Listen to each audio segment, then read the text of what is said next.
This story is titled, My Dad and Stepmom Try to Force Me Out of My Own House for My Pregnant Stepsister. When I refused, they changed the locks. Hi everyone, before we dive in, a quick favor.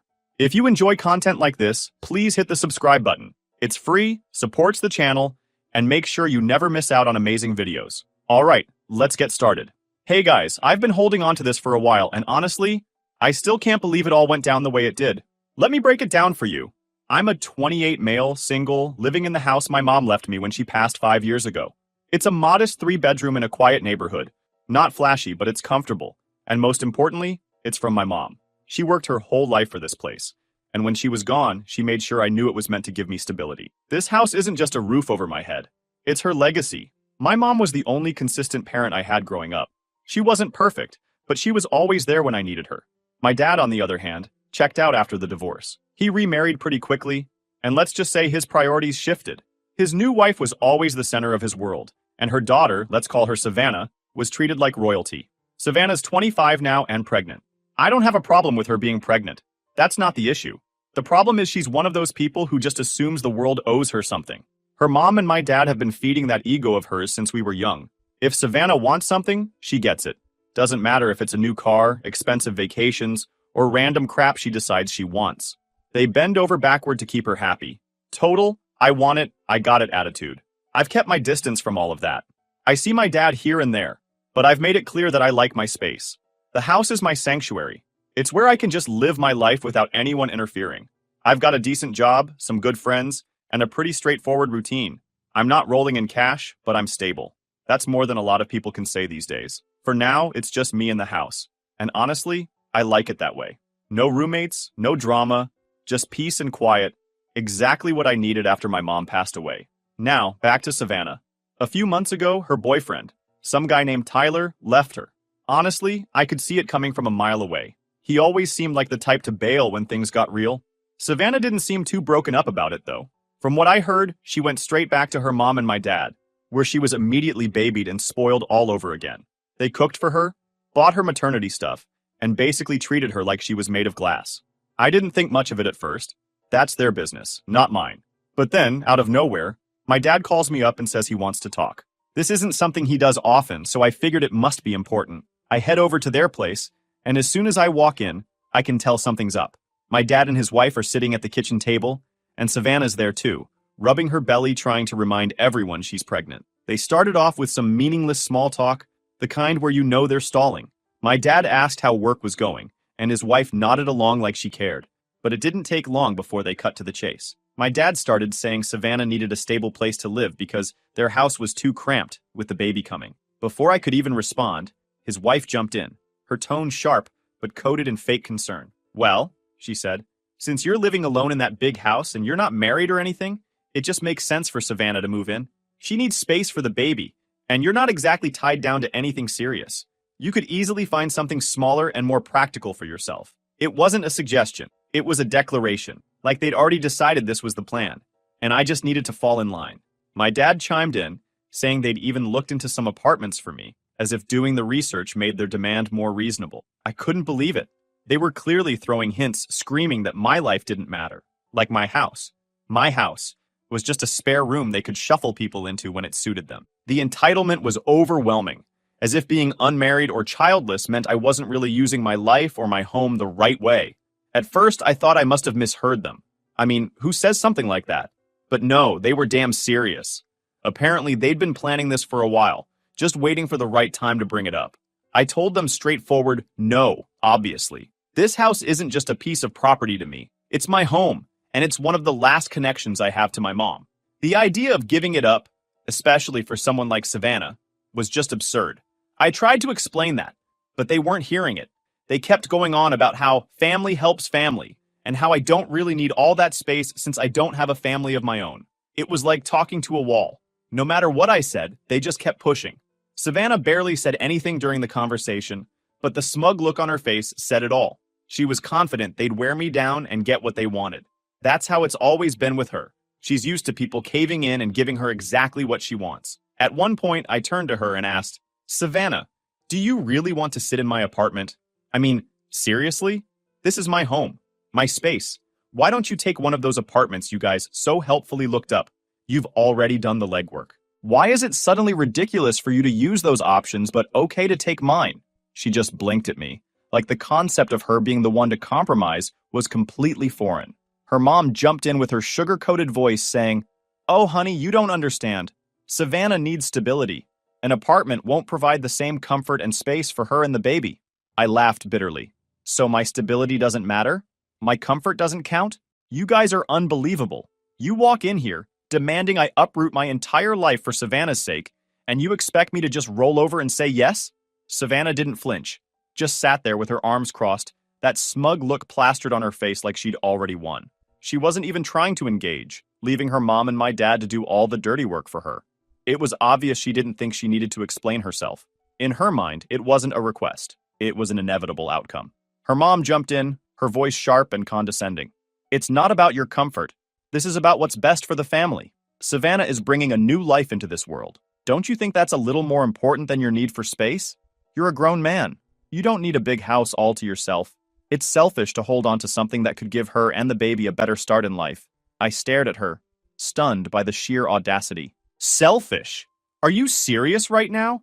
You think I'm selfish for keeping what my mom left me? This isn't just some space I'm clinging to. This is my home. This is where I've built my life. And you're sitting here telling me I should just hand it over like it's nothing? My dad sighed, clearly frustrated, and decided to jump in.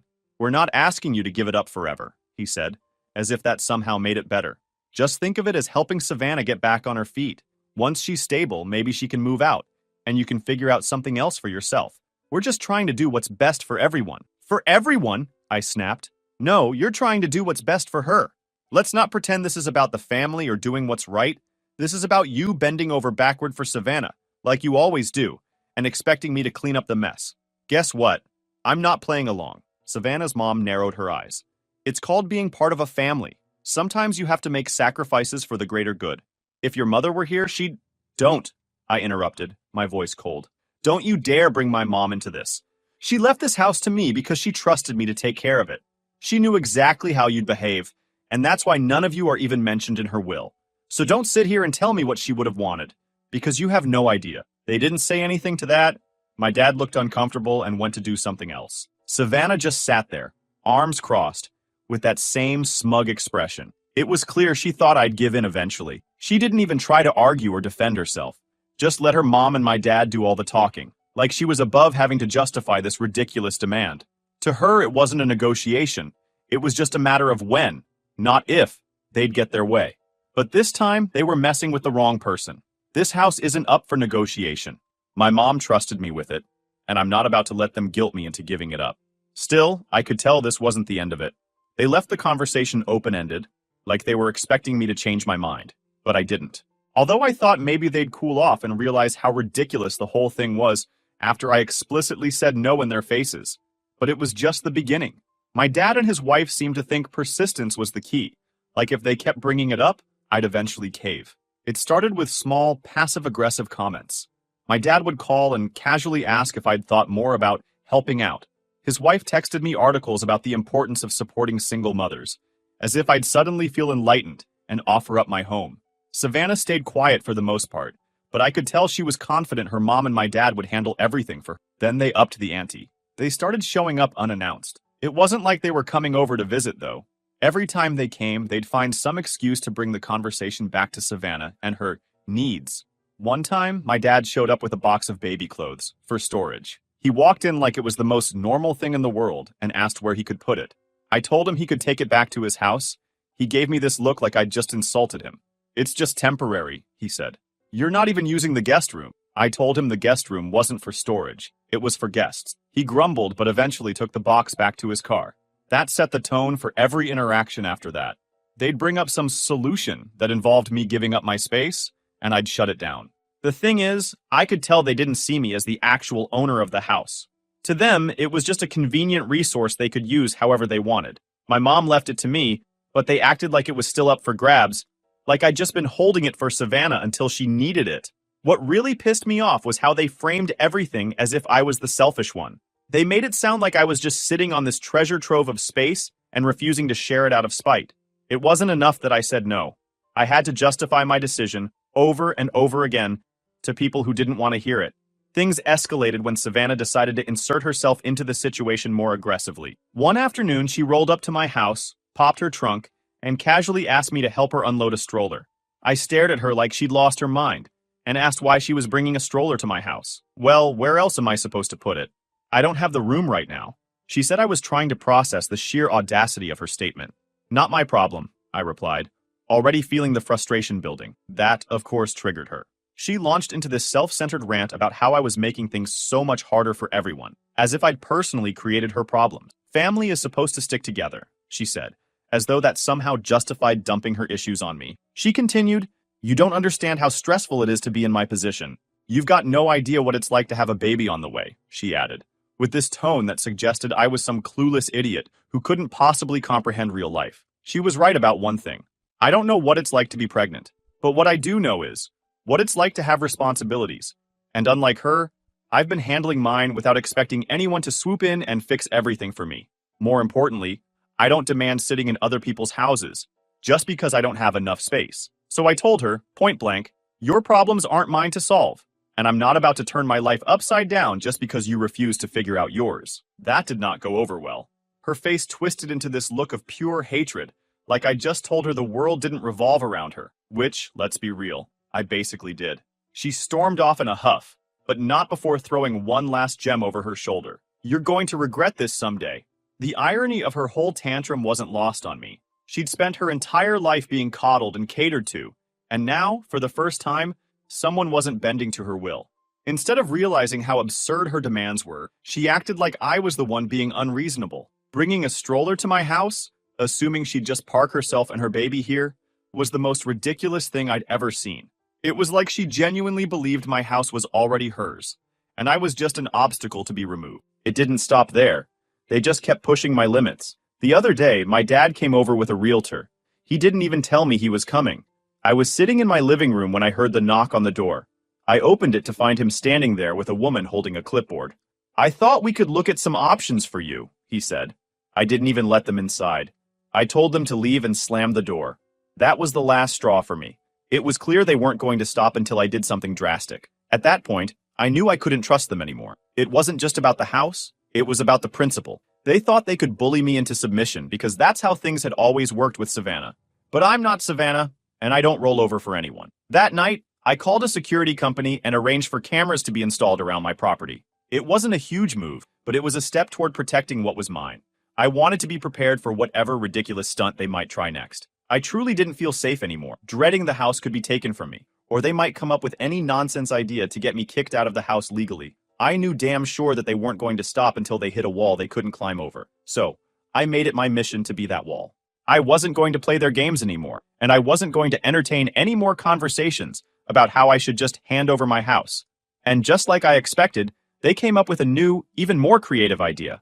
I came home from work one evening, tired but relieved to finally be back at my sanctuary. Except when I tried to insert my key into the lock, it wouldn't fit. At first, I thought I must have grabbed the wrong key, but after a few more tries, it hit me. The locks had been changed. My heart sank, and a wave of rage surged through me as I noticed a folded piece of paper taped to the door. The note read, "We've changed the locks for safety. Please contact us to discuss this." It was signed by my dad. The audacity was almost laughable. I didn't waste a second. I pulled out my phone and called my dad. He picked up after a few rings, his tone casual, like this wasn't the most insane thing he'd ever done. "What the hell is going on?" I said, barely able to keep my voice steady. "Why are the locks on my house changed?" "It's temporary," he said, like that somehow made it better. "We were just trying to help Savannah. You've been so resistant, and we thought maybe this would be the easiest way to make things smoother for everyone." "For everyone?" I snapped. "You mean for you and Savannah? You've crossed every line imaginable. This is trespassing. And if you think I'm just going to let this slide, you're insane." His tone shifted immediately and started begging me not to. "Don't call the cops. Please, don't escalate this. It'll look bad for the family." "Look bad for the family? You think that's my concern right now?" I shot back. "Here's what's going to happen. You're going to get whoever changed those locks to fix this immediately, or I will call the cops, and I'll press charges for trespassing and attempted theft." There was a pause, and for a moment, I thought he might actually try to argue with me, but he must have realized I wasn't bluffing, because his tone softened further. "Okay, fine. We'll fix it. But you're being so unreasonable. We're just trying to do what's best for Savannah and the baby. You know this is a temporary solution. I ignored his attempt to guilt me. You have until the end of the day to fix this, or the police will be involved. That's not negotiable. After some more muttering and weak protests, he finally agreed. I hung up without another word, my hands shaking with anger. This wasn't just another overreach. This was a direct, calculated move to take what wasn't theirs. It was a blatant violation of my home, my boundaries, and my trust. A few hours later, the locksmith returned, and the locks were changed back. My dad didn't show his face, and neither did Savannah or her mom.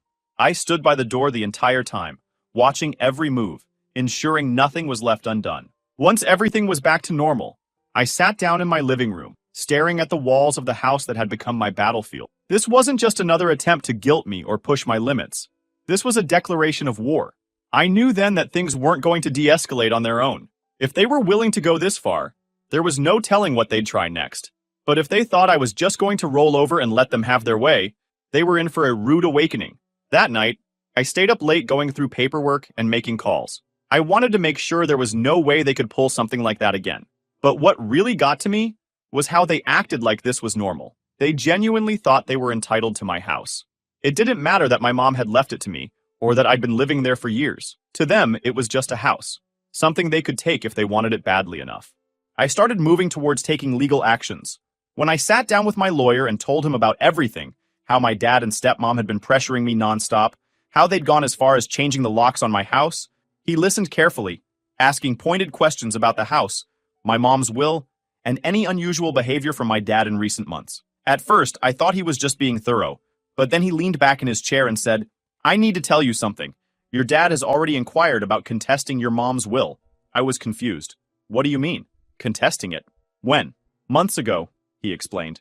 "He didn't file anything officially, but he did consult with a lawyer about the possibility of claiming the house as family property instead of your inheritance. From what I gather, he was looking for any loophole he could use to gain control of the house." I sat there, stunned. All this time, while pretending to be on my side or at least trying to keep the peace, my dad had been plotting to take the house out from under me. This wasn't some spur-of-the-moment idea cooked up by my stepmom. They'd been planning it for months, long before they even started pressuring me to move out. "He doesn't have a strong case," my lawyer added quickly, probably noticing the panic on my face. "Your mom's will is airtight, and the house was explicitly left to you." But the fact that he even considered it says a lot about his intentions. It wasn't just betrayal, it was premeditated. My dad had been looking for ways to take what my mom left me while pretending to care about my well-being. The manipulation, the constant guilt trips, the emotional blackmail, it all made sense now. This wasn't about Savannah needing a place to stay. It was about them trying to take something they had no right to. Hearing this made my frustration boil over. This isn't just about standing up for myself anymore. It's about protecting what my mom worked her whole life to give me. Every move they make feels like a slap in the face to her memory, and I can't let that slide. No matter how relentless or outrageous they get, I'm not backing down. This house is mine, and they're not taking it. I'll let you guys know what happens next. Update 1. Hey everyone. I thought I would give you an update once I figure out what to do. So here we go. So, after everything I'd learned from my lawyer, I spent the rest of that night replaying every interaction with my dad over the past few months. I couldn't keep avoiding him and proceed legally. I had to directly tell him that I know what he's been planning for. So, I confronted him. I didn't bother calling or texting. I showed up at his house unannounced, just like he and his wife had done to me so many times before. When he opened the door, he looked surprised, caught off guard, but there wasn't even a flicker of guilt on his face. That was the part that stung the most. He acted like he had nothing to feel ashamed about. "I need to know why you've been looking into contesting Mom's will," I said, cutting straight to the point. His face twisted into a mix of confusion and defensiveness. "What are you talking about?" he asked, feigning ignorance. "I don't know where you're getting this idea, but it's not true." "Don't lie to me," I shot back. "I already know you spoke to a lawyer about it months ago, so let's hear it. What were you planning to do?" "It's not like that," he insisted, stumbling over his words. "I wasn't trying to take anything. I just wanted to see if there were options for the family." "For the family?" I repeated, my voice sharp with disbelief. "Let's be real. It's not about the family, it's about Savannah. Don't stand here and pretend this is about anything else. You were planning to take the one thing Mom left me, and you think that's okay?" "I wasn't planning anything," he snapped. "I was just considering possibilities. That house is too big for you anyway. And Savannah, she's in a tough spot. She needs a stable home for the baby. And that means stealing mine? I countered, my frustration boiling over. You didn't even ask for my help. You went behind my back, tried to manipulate me, and now you're acting like you're doing me some kind of favor? It wasn't like that, he repeated weakly, but his eyes wouldn't meet mine. He looked everywhere but at me, the way he always did when he didn't want to admit he was wrong. I stood there for a moment, waiting to see if he'd say something that might justify any of this. He didn't. I shook my head and turned to leave. There was no point in arguing with someone who couldn't even own up to their actions. That conversation cemented everything I already knew. I couldn't trust him. He wasn't acting like a father. He was acting like someone who thought my life, my home, and my choices were his to control, because it fit his own narrative. Back at home, I called my lawyer to discuss what to do next. He reassured me that my mom's will was rock solid, and that my dad didn't have a legal leg to stand on. Still, it was clear this wasn't just about legalities, it was about wearing me down. They were trying to make me feel like the fight wasn't worth it, like it would be easier to just give in and let them have their way. The next few weeks were a blur of meetings, emails, and constant vigilance. I filed paperwork to ensure the house was fully secured in my name, with no loopholes they could exploit. I upgraded my security system, added more cameras, and even reached out to a title protection service to keep an eye out for any shady activity. It felt like I was fortifying a castle against invaders, and honestly, that's exactly what it was. Savannah, meanwhile, doubled down on her tactics. She started posting cryptic messages on social media about being abandoned by family and having to fight for what's right. She didn't name me directly, but it was obvious who she was talking about. Mutual acquaintances started reaching out, asking what was going on and if there was any way to smooth things over. I kept my responses short and factual. I wasn't interested in playing her game or airing my side of the story to the world. But as the weeks went on, their efforts started to falter. The legal fees were piling up on their end, and my lawyer assured me they'd run out of options soon. Still, I couldn't shake the feeling that this wasn't over. People like them don't just give up. They regroup, find new angles, and come back when you least expect it. By the time everything finally settled down, I was absolutely drained. Fighting for my home, my peace, and my boundaries took everything I had, but it was worth it. This wasn't just about a house. It was about standing up for myself and refusing to let anyone walk all over me. My dad and Savannah thought they could guilt me into submission, but they were so wrong. If anything, this whole ordeal just opened my eyes to how far they'd go to manipulate me. Honestly, I'm starting to think cutting ties might be the only way to truly move forward. For now, things are quiet, but I'm not naive. If they try pulling any stunts again, I'll be ready. If anything changes, I might just come back with an update.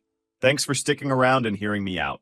If you've got any advice or just some solidarity to share, I'd love to hear it.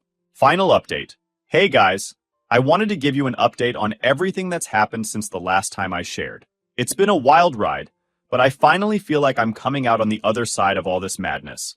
I'm still in my house, thankfully, and it's staying that way. Let me break it down for you. After they tried every possible way to drag me out of the house, they backed off for a while. Weeks turned into months, and things went eerily quiet. No calls, no texts, and no random visits from Savannah or her mom. It felt strange, almost like they were regrouping, but I wasn't going to complain about the peace. During that time, Savannah had her baby, a healthy little boy from what I heard through the grapevine. I figured maybe they were too busy with the baby to keep bothering me, or maybe they'd finally given up. It was late one evening when I heard the knock. I checked my security cameras, and there they were. My dad, his wife, and Savannah, all standing there like they were about to stage an intervention. I debated ignoring them, but I decided to open the door, mostly because I wanted to hear what excuse they'd come up with this time. The second I opened the door, my dad's wife started in with her usual nonsense. She said they'd been thinking about everything that had happened and wanted to move forward as a family. She talked about letting bygones be bygones and said they were giving me one last chance to make things right. Then Savannah spoke up, holding her baby like a prop. She went on about how hard things had been for her, how she wanted her child to grow up surrounded by family, and how she still believed I could do the right thing if I just opened my heart. It was the same manipulative garbage they'd been spouting for months, but now they were wrapping it up in a prettier package. My dad, ever the mediator, tried to play the let's all just get along card. He talked about how family is more important than material things, and how I needed to look at the bigger picture. I let them talk for a while, mostly out of morbid curiosity. When they finally stopped, I took a deep breath and laid it all out. "This is my house," I said, as calmly as I could manage. "It was left to me by my mom, and I'm not giving it up. I've told you this before, and I'm telling you again, the answer is no. I don't care what kind of speech you've rehearsed or how you're trying to spin this. You're not getting the house, and that's final. That should have been the end of it, but of course it wasn't. Savannah's mom immediately launched into accusations, shouting about how selfish I was, claiming I was putting material things over family, and failing to fulfill my so-called duty. She threw out every argument she could think of, trying to frame me as the villain in this whole situation. Savannah jumped in next, following the same script as always. She cried about how hard I was making her life, and how she couldn't believe I would abandon her and the baby in their time of need. She threw out the classic line that I'd regret this one day, as if I'd somehow look back and wish I'd let them walk all over me. My dad didn't say much at first, but the silence spoke louder than anything. He stood there, watching the whole thing unfold, not even attempting to mediate or diffuse the situation. It was clear he didn't know what to say anymore, and maybe a small part of him realized just how far this had gone. I wasn't in the mood to argue. They'd crossed every line already, and I wasn't about to let them pull me into another pointless shouting match. You've already crossed every boundary I have, I said. You've lied, manipulated, and tried to steal what's mine. And now you're back here, acting like you're the victims. I'm done with this. Get off my property. But unsurprisingly, they didn't leave. Savannah's mom kept going, insisting that I was being unreasonable and trying to guilt me into backing down. Savannah chimed in here and there, adding little comments about how families should support each other and how I was heartless for not stepping up. My dad finally spoke, but all he could manage was another weak plea for me to be reasonable and see things from their perspective. I didn't respond. There was nothing left to say. Instead, I turned around, walked back into the house, and locked the door behind me. I'd already decided I wasn't playing their games anymore. If they wanted to keep pushing, they could deal with the consequences. Once inside, I called the police. I wasn't bluffing, and I wasn't going to let them think I was. When I explained the situation, the dispatcher assured me an officer would be sent out shortly. I waited by the window, watching as they lingered in my driveway, still talking amongst themselves. By the time the police arrived, they had moved off the porch, but weren't making any effort to leave. The officers spoke with them for a few minutes, clearly laying down the law. From what I could see, the cops weren't buying into their excuses or justifications. They told them, in no uncertain terms, to leave and not come back. Watching them finally leave under police supervision felt like a small victory, but it also came with a sense of finality. Whatever shred of a relationship I had left with my dad was gone. As I sat down to collect my thoughts, I realized just how exhausted I was. They'd taken so much out of me, not just time and energy, but also the sense of security I'd felt in my own home. Still, I knew I'd made the right choice. Setting boundaries with people like that wasn't just necessary, it was survival. That night, I made a decision. I wasn't just done with the house drama, I was done with them altogether. I blocked their numbers, unfollowed them on social media, and made it clear to mutual acquaintances that I didn't want updates or messages passed along. Cutting ties was hard at first, but when I looked back at everything they'd done, I realized there was nothing left to salvage. They didn't care about me or my boundaries, they only cared about what I could give them. Instead of having a toxic family, I leaned on my friends more. They'd been there for me through all the chaos, reminding me that I wasn't crazy for standing my ground. One of them suggested I throw a housewarming party, not because the house was new, but because I'd fought so hard to keep it. The idea made me laugh, but it also felt fitting. The party was small, just a handful of close friends, but it was perfect. For the first time in a long time, I felt genuinely happy. I wasn't just surviving, I was thriving. Looking back on everything, I'm proud of the way I handled it. It wasn't easy, and there were moments when I wanted to give up, but I didn't. I stood my ground, and I proved to myself that I'm stronger than I ever thought I could be. This house is more than just a place to live. It's a reminder of everything I've fought for. It's a symbol of my independence, my resilience, and my ability to stand up for what's right, even when it's hard. If there's one thing I've learned from all of this, it's that family isn't about blood. It's about respect, trust, and mutual support. And if someone isn't willing to give you those things, they don't deserve a place in your life, no matter who they are. So, to anyone out there who's facing something similar, stand your ground, set your boundaries, and don't let anyone guilt you into crossing them. You don't owe anyone your peace, your stability, or your happiness. I've moved on from all of this now. I still live in my house, and every time I walk through the door, I'm reminded of what I've overcome. It's not just a house, it's home, and I'm not letting anyone take that away from me. Thank you guys for reading.